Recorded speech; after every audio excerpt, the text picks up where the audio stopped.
and violence, the Romans, the Normans and Civil War. These are events which have shaped our country.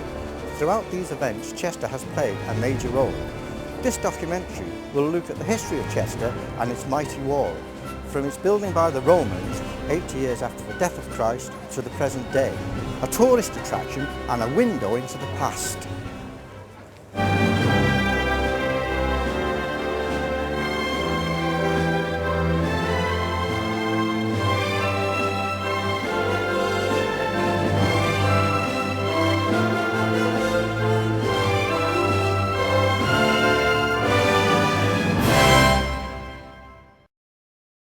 The Romans built the wall in 79 AD, so let's find out more about this Roman era.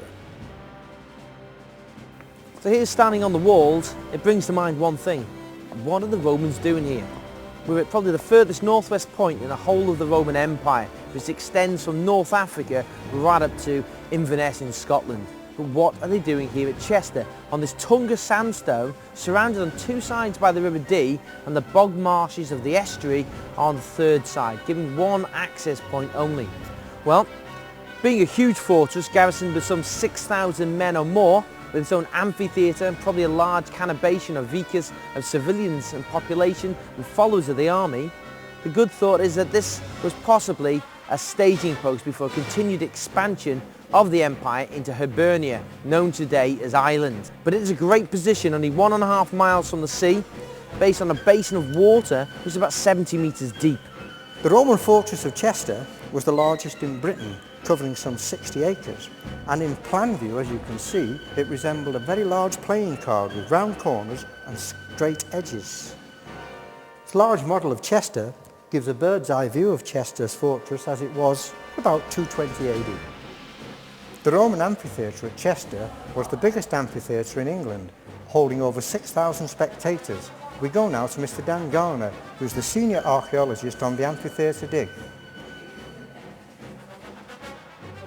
In terms of excavations that have been done on the walled circuit of Chester, the last serious excavation was done in about 1992 over behind W.H. Smith's, just by the East Gate. We did get a full sequence through the defensive ditches there, starting with the earliest Roman fortress ditch, and then we got evidence for a 10th century Anglo-Saxon ditch that was to do with the refortification of Chester in the 10th century. But the opportunity to actually do excavations associated with the town walls is rare. Now, the city walls of Chester, since Roman period, have expanded from, like I said before, the size of 56 football fields to a much greater size, extending the walls to meet the river, both on our north side and on our southern sides as well. Most of this expansion was done by the Vikings, but the Vikings, unlike the Romans, were not so as industrious and a little bit lazy, so they looked for the best source of easy cut masonry to build the walls as they could find. It needed to be done in a bit of a hurry. So what did they do? They pulled up the Roman graveyard. They used the Roman gravestones and mausoleums and broke these things up and used them to fill out the walls, which they extended down to the River Dee, which is where our racecourse is today. About 1886, when we were building the ring road around Chester, we smashed through the city walls to put this road around to aid the new transportations that are coming in. And there we find hundreds of tombstones. When the Romans left Chester, well, I don't know whether we'd see it that way. I don't think the Romans just upped one day and walked off. I think probably the population at Chester in the late Roman period just dwindled away, if you like. And so what you could imagine is a walled circuit that probably became ruinous and started to collapse in places, but in other parts was probably still standing to full height. And it is generally thought that sections of the Roman fortress wall were reused in the 10th century, so 600 years later, to refortify Chester, so large parts of it are probably still standing to full height. It's really clear here to see the difference between the original Roman masonry and the later Georgian masonry built on top of the Roman foundation stones. Now these stones, you can see the size of them, have each been cut by a Roman soldier. So imagine yourself as a Roman soldier, age 14, shipped to a beautiful, stinking, miserable, freezing cold island like Britain to fight for the empire, and you put to work not fighting, killing, getting the glory, but actually cutting stone and masonry here at Chester, known as Diva Beatrix. And this wall would have gone up 3 times the height of this one, each stone cut, carved, carried by a Roman legionary, placed into order. And this fortress covered an area about 56 football fields in size in a rectangular formation with rounded corners endemic of the Roman period forts. The next event in our timeline of Chester is the Norman conquest of Britain, which started with the Battle of Hastings in 1066, but it wasn't until 1069 that they finally conquered Chester's walls. As far as the Norman story is concerned, we know that when they got here, the first thing they did was build Motte and Bailey Castle over where the medieval castle now stands, over by the county hall there. But they also pretty much redesigned the town centre. The main Roman roads within the fortress were still maintained, but the number of townhouses and burgage plots in the city was revised. Out here at the amphitheatre, around that time, there is large wholesale removal of masonry from the amphitheatre walls. So the Normans are definitely reusing Roman building stone for new building projects, possibly to do with St John's Church over there. But there's still plenty of story to discover on that one. During 1403, King Henry IV decreed that all Welsh persons and their sympathisers should be barred from the city. If they were spotted within the walls after the curfew bell and sunset, they could be shot by bow and arrow. However, international law forbids this, therefore it can no longer be enforced. The Civil War marked the time when the people of Chester sided with King Charles I. 1642 saw the start of the English Civil War. Chester, being a royalist stronghold, was heavily besieged. King Charles I strengthened the walls and added drawbridges. Chester's port was to be the point in which the Irish allies would enter the country and aid the king in a concentrated attack upon the Roundheads to break the siege. But the king watched from this very tower his forces fleeing the Battle of Rowton Heath defeated. He fled to here, the cathedral, narrowly missing a bullet. Shortly afterwards, he fled the city, leaving it to be circumvallated and contravallated by the parliamentarians. The siege engines and cannons did a great deal of damage to the walls, making most of them impassable. During the reign of Queen Victoria, more features were added to the wall, making it a pleasant tourist attraction, as we see it today. Well, here we are on the banks of the River Dee with one of the Chester tour buses. And we have here Jan, who's one of the tour people, and she's kindly agreed to give us a little chat about Chester and its history. So, without more ado, over to you, Jan. Well, the area that we're in now, this is what we call the Groves of Chester. It was an area made very popular by the Victorians at first, and is every bit as popular with the locals today. There's always a little bit of a buzz about the Groves. There's always something happening down here, something to see, something to do. There's a little bandstand behind us.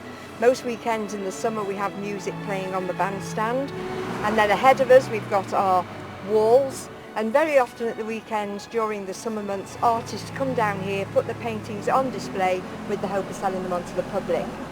But over here, of course, to the right of us, the River Dee itself, the main reason probably why the Romans built a fortress here in the 1st century, because of course the river meant that they could build a port here, and the port that they left ended up by becoming one of the most powerful ports in Great Britain. A little bit downstream ahead of us we see where the River Dee at one time used to be very, very different. It used to be a very wide river, between 1/4 and 1/2 mile wide. Now obviously something did happen to change that. That was a weir built in the 11th century. After they built the weir, things went seriously wrong for the port. The flow of the river as we know it became very sluggish, very sort of slow moving. Consequently, silt began to collect, or mud began to collect, gradually making the river very much narrower and very much shallower.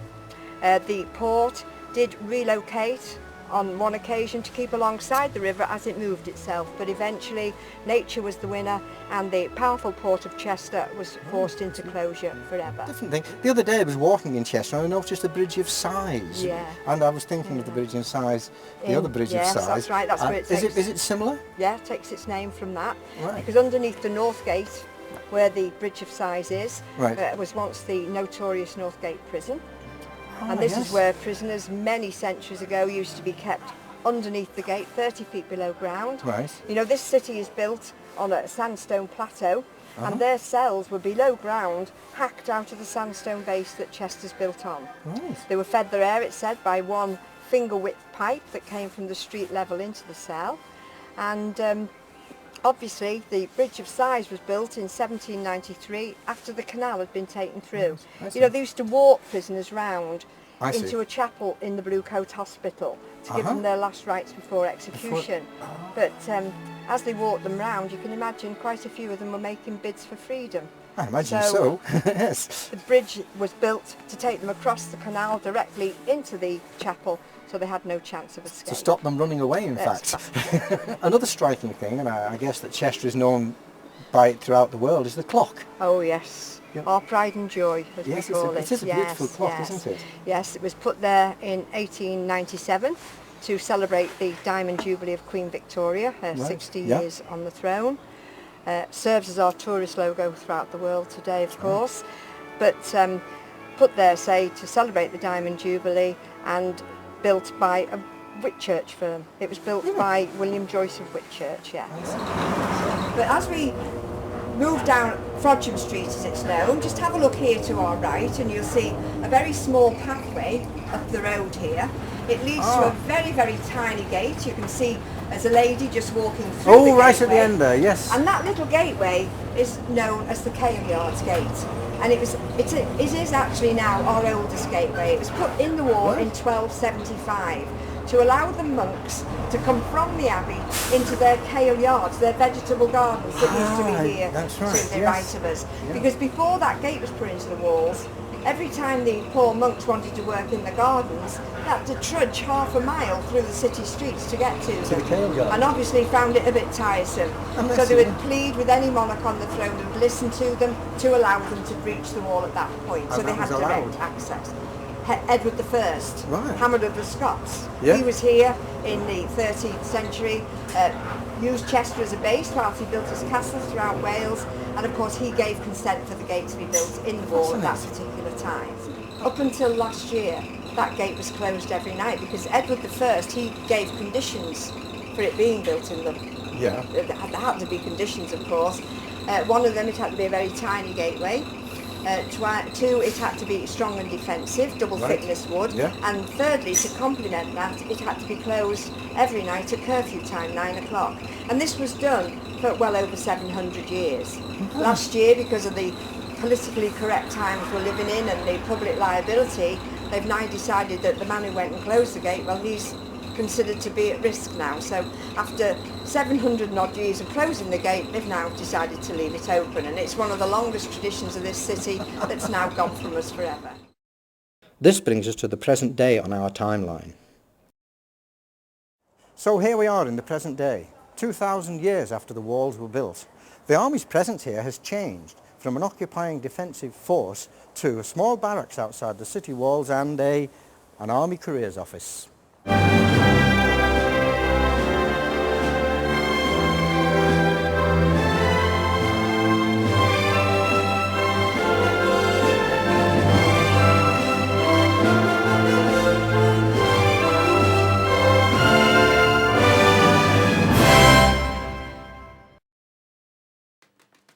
Donkey!